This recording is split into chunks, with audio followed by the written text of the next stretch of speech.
What's up, everybody? Hello, everyone. We are back at it. We missed you guys last week, but we recognized it was Labor Day. And so we wanted you to get some rest from your labor. But we've got a special edition tonight. It's the anniversary edition. Woo! What anniversary, babe?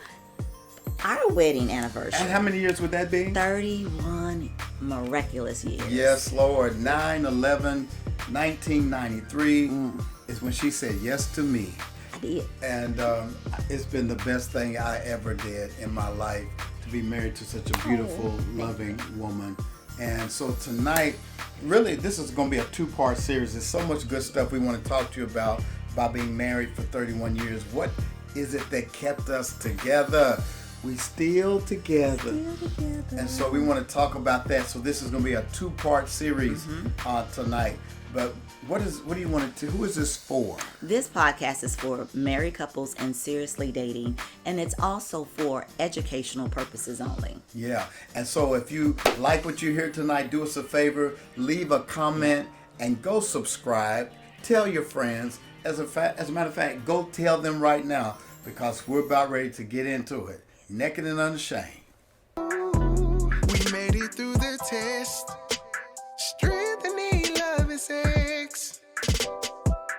Hey everybody, we are back and we appreciate y'all so much. We're almost up to 500 subscribers. Yay! Yeah, we got a tribe building out there. Yes, Thank y'all so much Thank you. for tuning in and stopping in. I know y'all come in different times, but it's so encouraging to hear your reports. We see people at Walmart and Target, out in the marketplace, are like, keep it going. We need what you're doing. So we're back at it. It's been 31 years of marriage. Where has the time gone? Oh my gosh, it's filled with so many things. We've got so grown kids now. No, we do. We're almost empty nesters.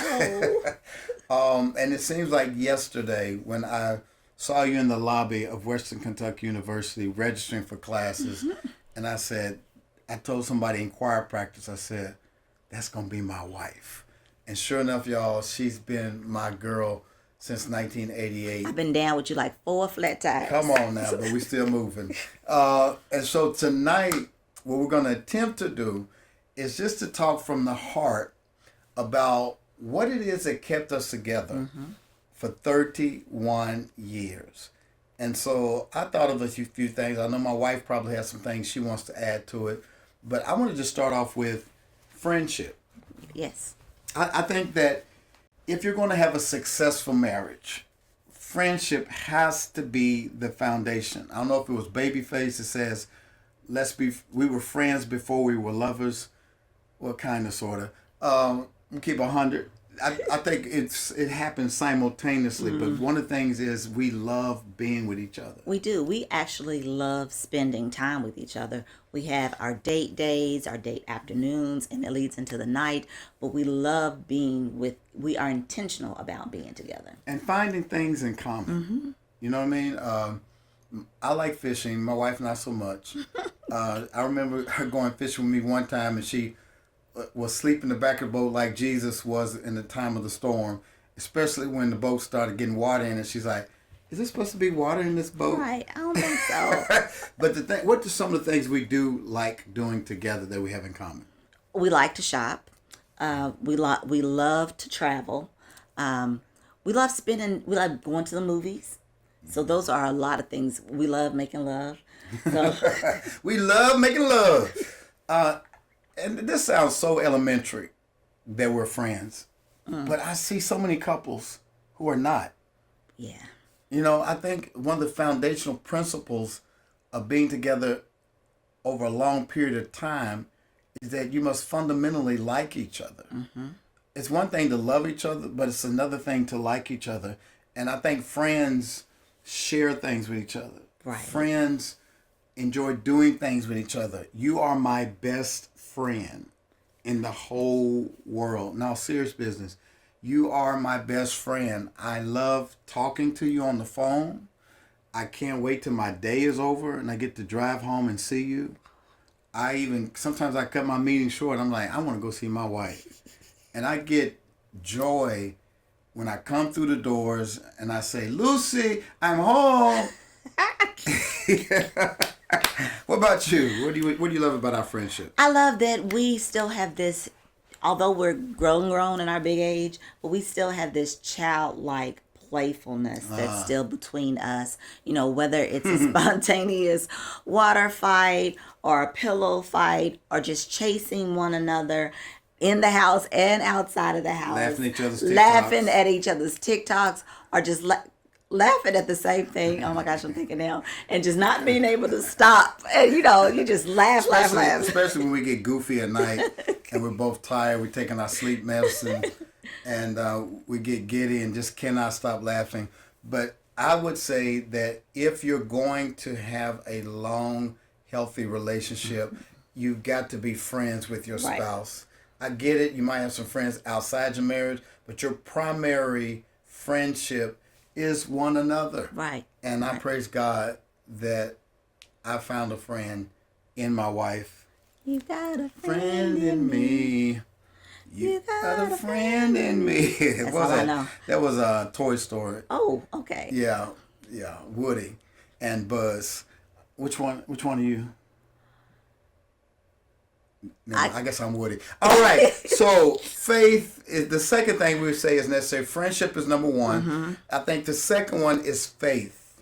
Why is faith so important in a healthy marriage? Well, because we built friendship as the base, faith is the next, because that's what's going to hold each couple together. That's what's held us together. Although we joking and say we love each other, there are times that we don't like each other. And so we have to dig down and wrap our mind around faith to bring us back to that center point. Yeah. Faith, the love of Christ, the love of God that lives within each of us is the common denominator that brings us back together during the times we don't like the other or something that has happened, transpired. It's that love that brings us back together. One of the things that brought us together initially was our faith.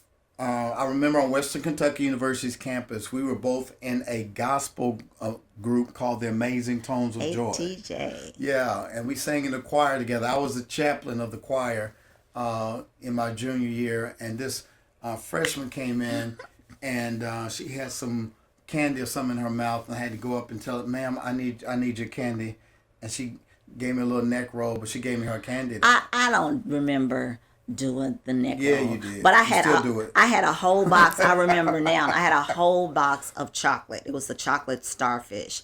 And you came up to me. It's like, you can't coat your throat. It's going to coat your vocals. I'm like looking like, who are you?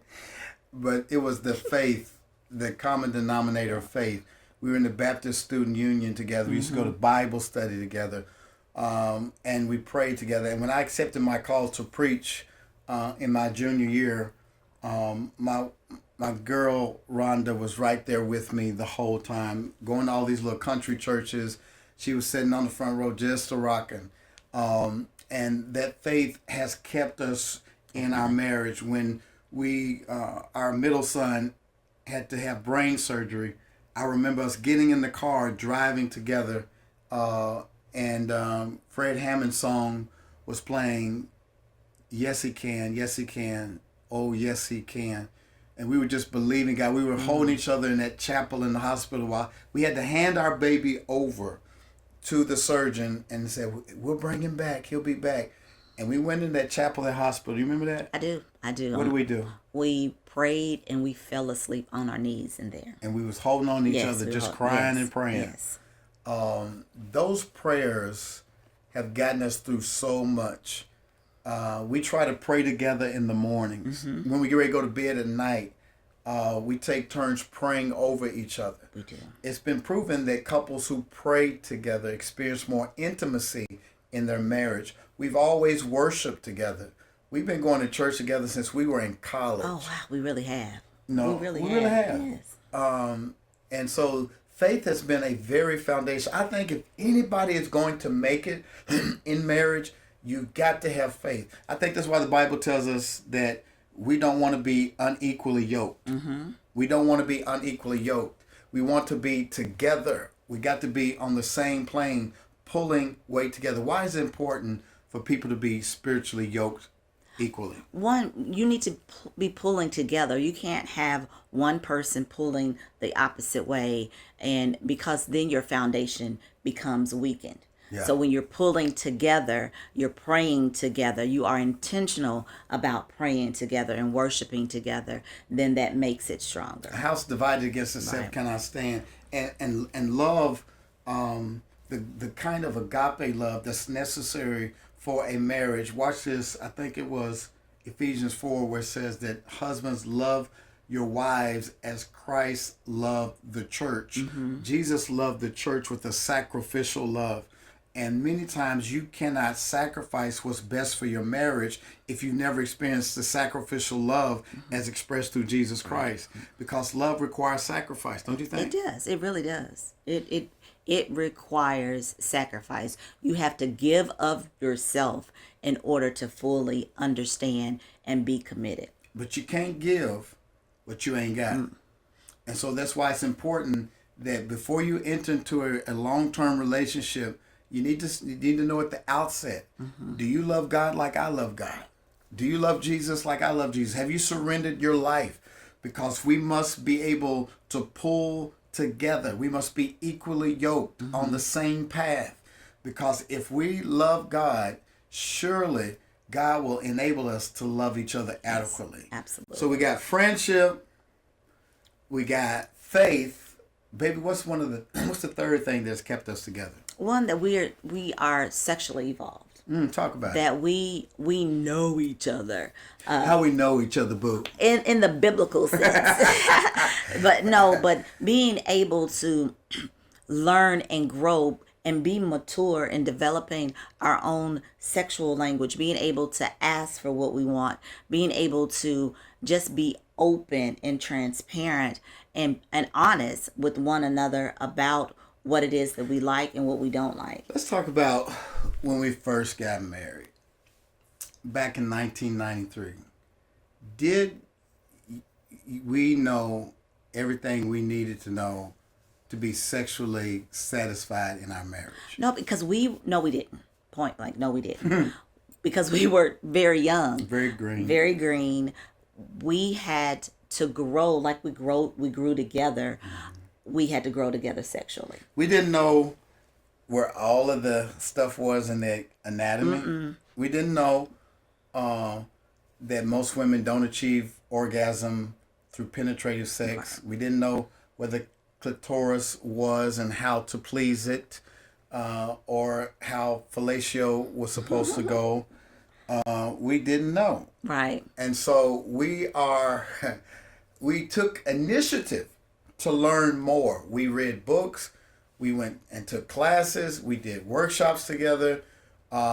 We even got certified as sex educators for church. We wrote a book in 2007 called Naked and Unashamed, which is on Amazon. That sexual journey led us to higher and higher levels of ecstasy. What was some of the things you've learned that has made our sex life better? One, that sex is more than one dimensional.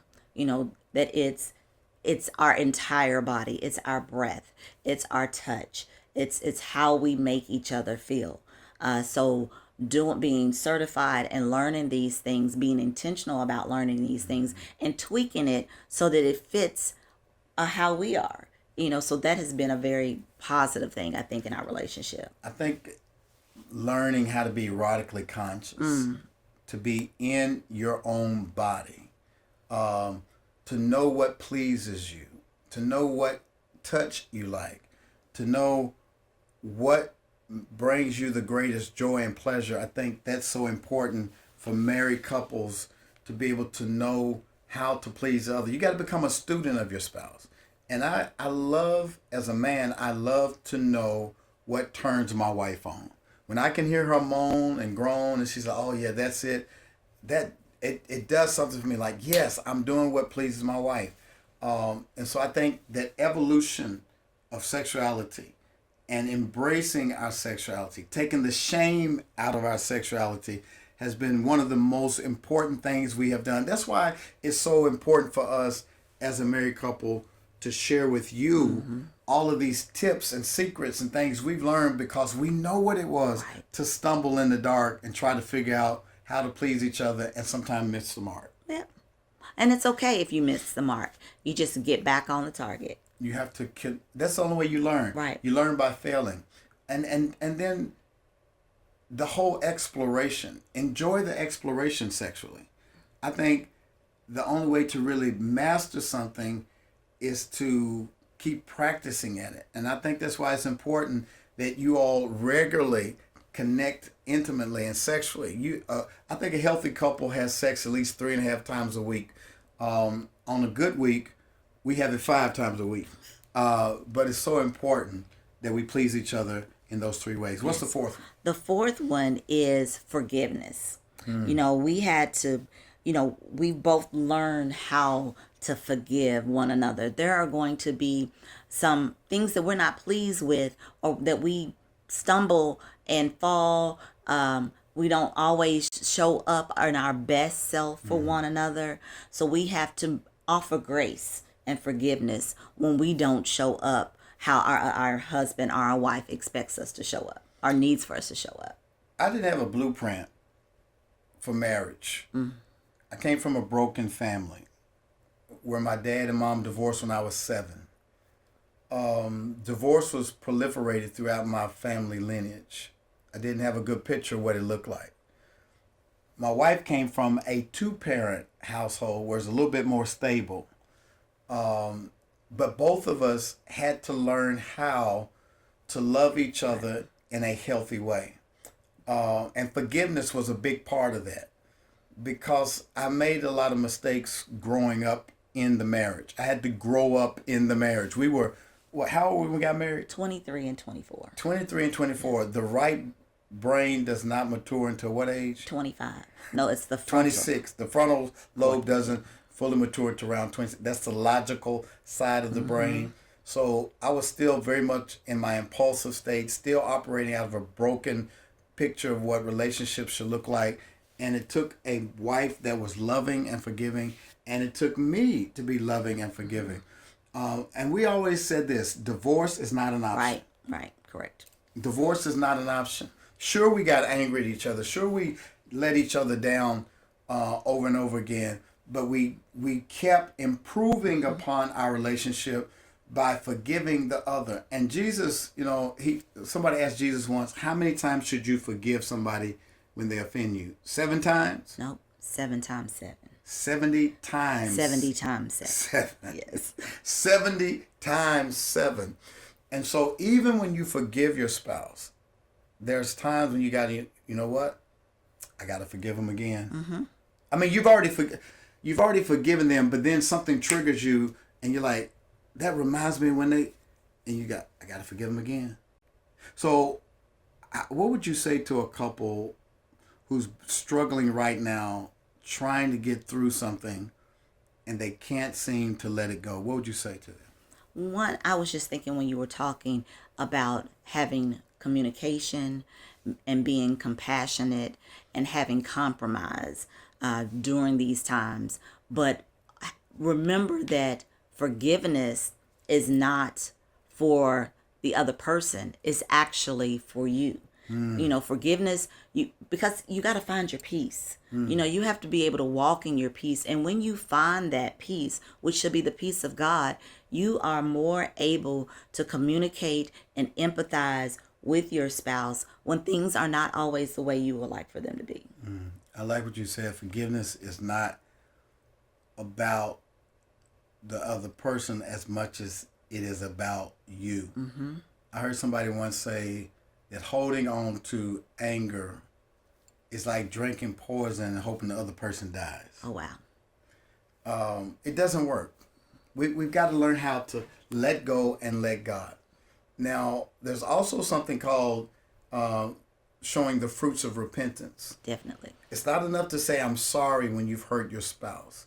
You got to show the fruits of repentance. You got to show, I'm changing my behavior so that you don't have to stay in a relationship with a repeat offender. Right. You have to show the fruits of repentance. We were watching Bel Air the other night, And it was a very real episode where Aunt Viv and Uncle Phil had an issue where an old college girlfriend, her sorority sister, kissed her husband. They were working partners and kissed her husband. And he's like, "What are you doing?"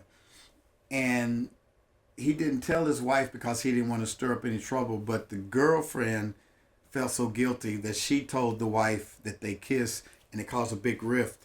And she's like, "I've been married all these years, and I never thought that I have to, again, be upset with my husband about a kiss." There's going to be something in your marriage where you feel violated or betrayed. And do you just throw away a whole marriage because of one thing or an offense?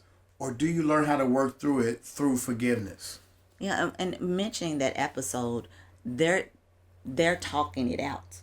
So you can't go into your own corner and protest and not show up present. Yes, she's angry with him, but they're talking it out. Yeah. And that leads us to our fifth thing, communication. You got to have hot communication. Everybody say hot. Hot. You got to keep that communication hot. H is for honest. O is for open. T is for transparent. You got to have some hot communication. And that's something that Rhonda and I have learned how to do. We're still learning because sometimes I'll ask my wife, "What's wrong?" "Nothing's wrong." And then later on, maybe 3 or 4 hours later, "Let me tell you." I'm like, I don't know who this person you pulling out the box doing that. You look here. We're gonna be honest, right? I There don't have been know times when she has not been able to write out, tell me why she was angry. Oh, yeah. But she'll come back around later and tell me what it was that upset her. And we've learned how to do that sooner than later. We haven't always been able to do that. No. You're correct. And so what we've learned how to be is honest. Let's start with honesty. What do we mean about when we say honest communication?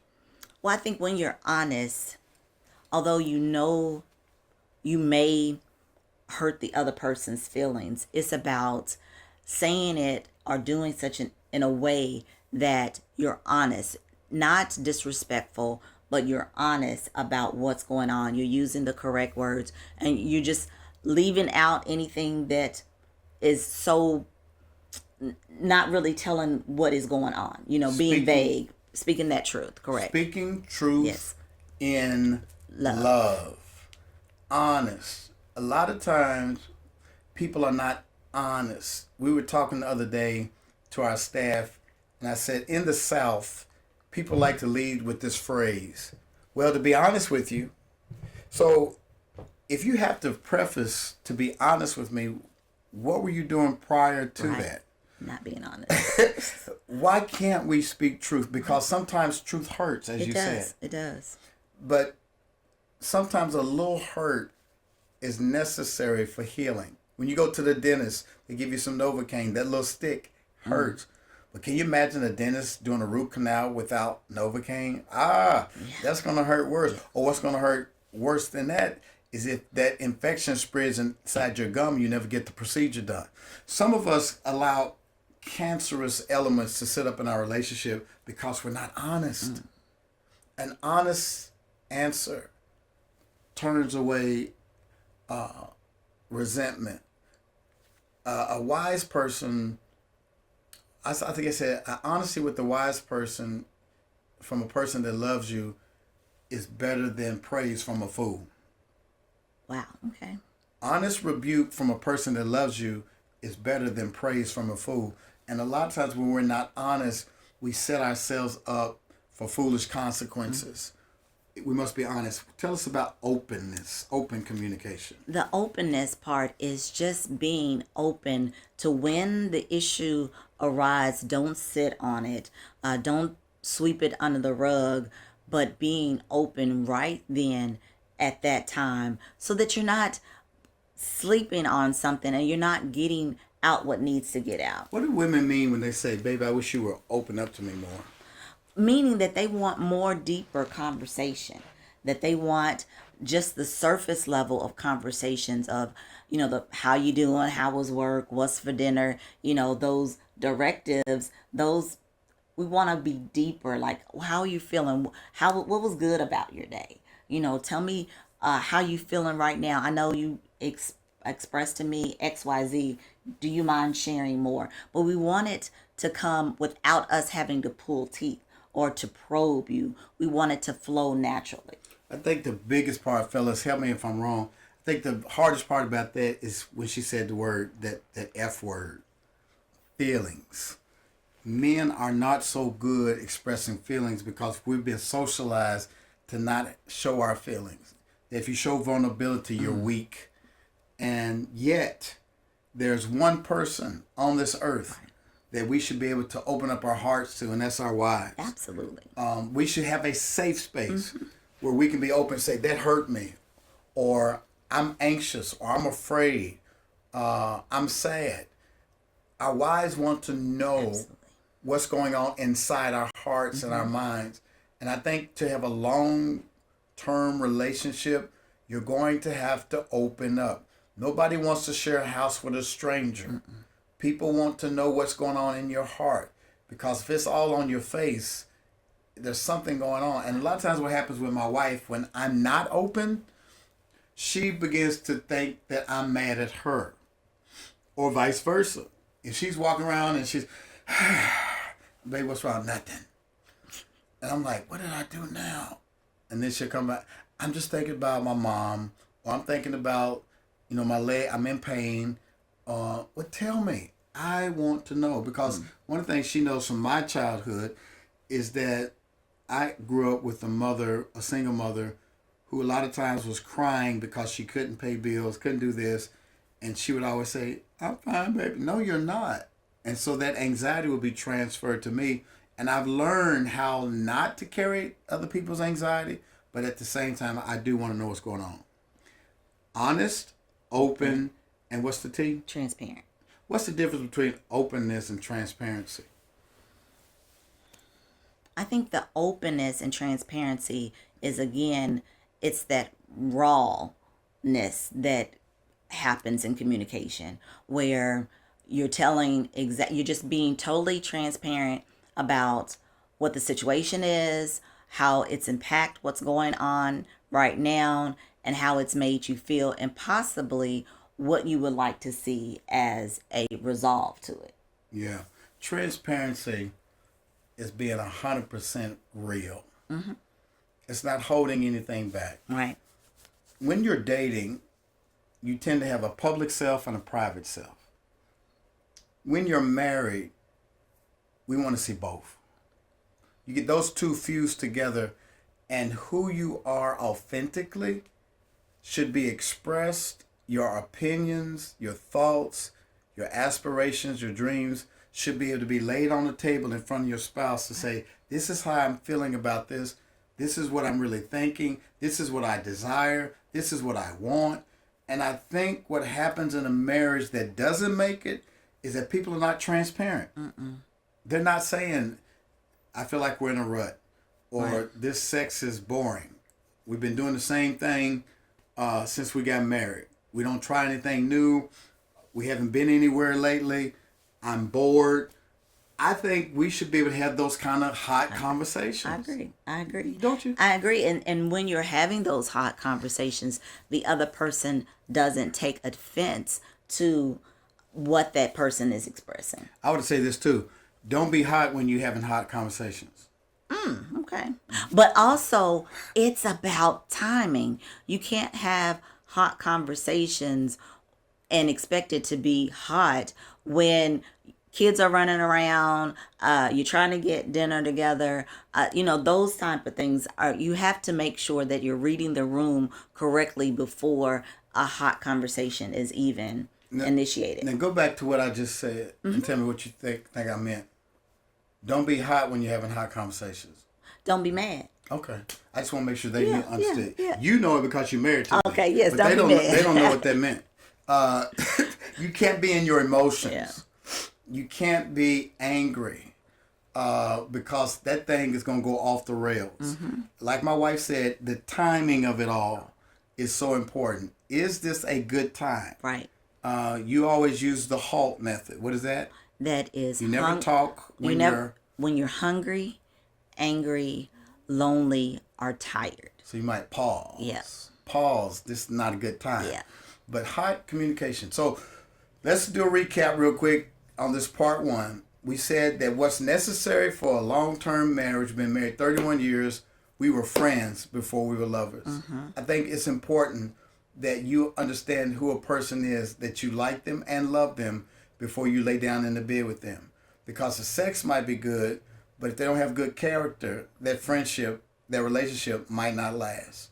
Secondly, we said faith. Secondly, we said faith. You know, a couple that prays together, it's been proven that couples that pray together often experience more sexual satisfaction in their marriage. But not just, you just don't want to have faith for the sexual experience. You want to have faith because that also helps build that foundation when things could possibly get rocky. Thirdly, you need to be sexually explorative.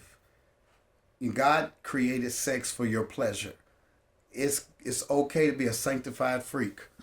It's okay to love sex and love pleasure and give pleasure to your spouse. That's what it's there for.